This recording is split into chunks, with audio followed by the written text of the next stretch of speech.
First of all, my good people, on behalf of both of our communities, I wish you each and every one first a Merry Christmas and then a Happy New Year.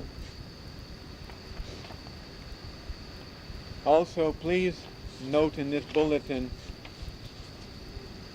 those of you who attend the St. Pius V Chapel in Birmingham, I know Father Pryor announced it, but some of you may not have been there. We forgot to put in the bulletin earlier, but next Sunday there will be no Mass in Birmingham, but only in Coleman, because at the 10 o'clock Mass, our young postulant in the convent, Molly Deptut, I have trouble with that name, will enter the novitiate at the 10 o'clock Mass. If any of you can attend, I suggest it's a beautiful ceremony, and it's well worth attending. Please pray for this young lady and for our convent. And please pray also that coming this spring, we may overcome what few obstacles are left and actually start on the new convent. Please make that a special intention.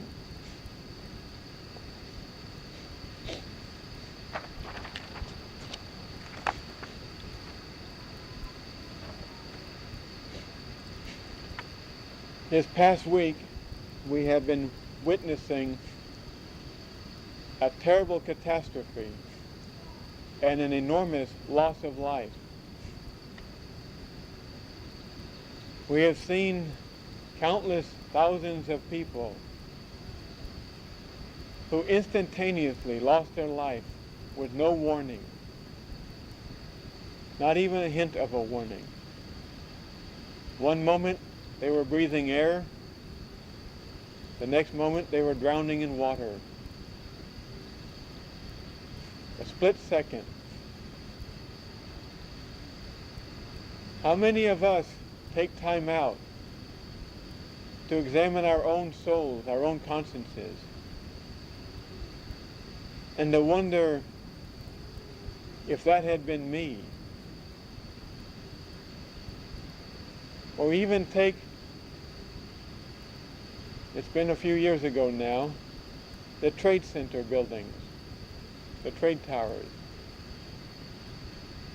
when they went down with the thousands of people that lost their lives instantaneously there.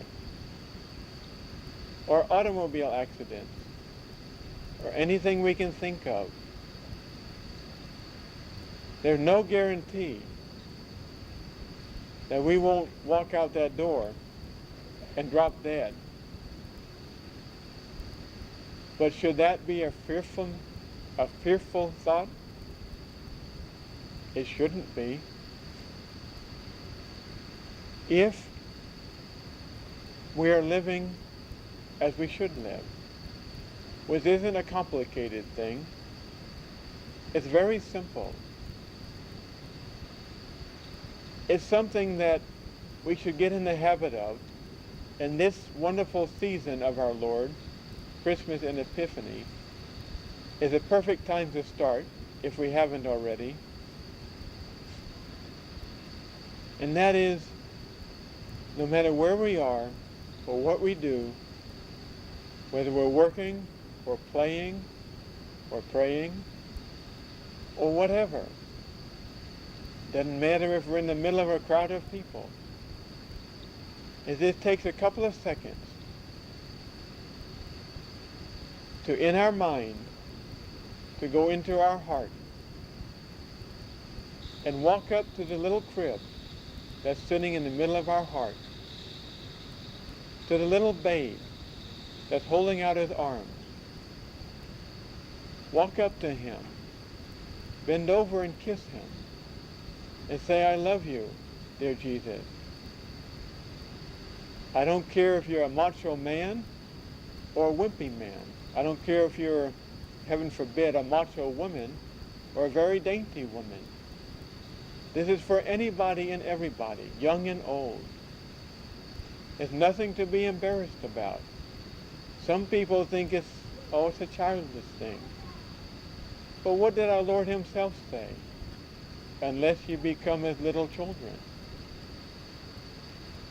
So, go into your mind, go into your heart, in your mind's eye, and say, I love you, dear Lord, to the child Jesus, who is there in your heart.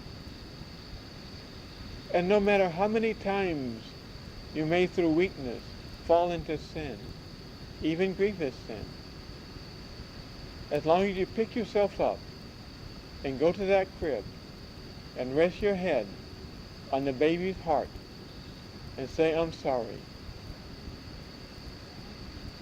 Even if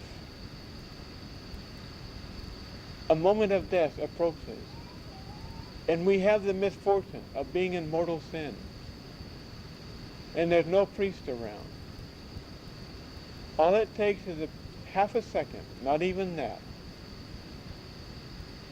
to run to that crib in your heart and say, Dear Jesus, I'm sorry. I've offended you. Forgive me. That's all it takes. And he, in his mercy and his love, will not cast you into hell, priest or no priest. So be of good heart, because I know with priests becoming more and more scarce and harder to find the true Mass, we wonder and we worry. Well, what if I die without a priest? And I know there are many, many prayers out there based on that subject. Lord, grant that I never die without a priest. Or Lord, preserve me from a sudden and unexpected death. I don't like those prayers. And I'll tell you why. If we live in union with God's will and accept from him whatever death he wants of us, no matter what, whether it's sudden or unsudden, whether it's a lingering death on the bed of pain or an instantaneous death from a gunshot, as long as we accept it ahead of time from his will and his hand, it will not be unprepared, especially as long as we continue making those little trips to the crib in our heart. It's the unprepared death that we must work against. And as long as we work to give God our best in our heart, we will not be unprepared. But when we forget about that little crib, and we get so tied up with the world and the things of the world, and all the 1,000,001 distractions, when we let ourselves go, that's when we are in trouble. But as long as our ultimate goal is that little crib, no matter how many times we fall, as long as we pick ourselves up and run to that crib and say, I'm sorry, that is what our Lord is looking for. That is the love and the faith that he's looking for from each one of us. So my good people, if each of you will please kneel, I will give you not only a belated Christmas blessing, but a blessing for the new year, asking God to guide each one of us and to spare us according to his will. But if he chooses not to spare us, to give us the grace to accept his will, no matter what. Benedicere ora presenti, Patris et Filii et Spiritus Sancti, descendit super vos et manet semper. Amen. Now and forever. God bless you.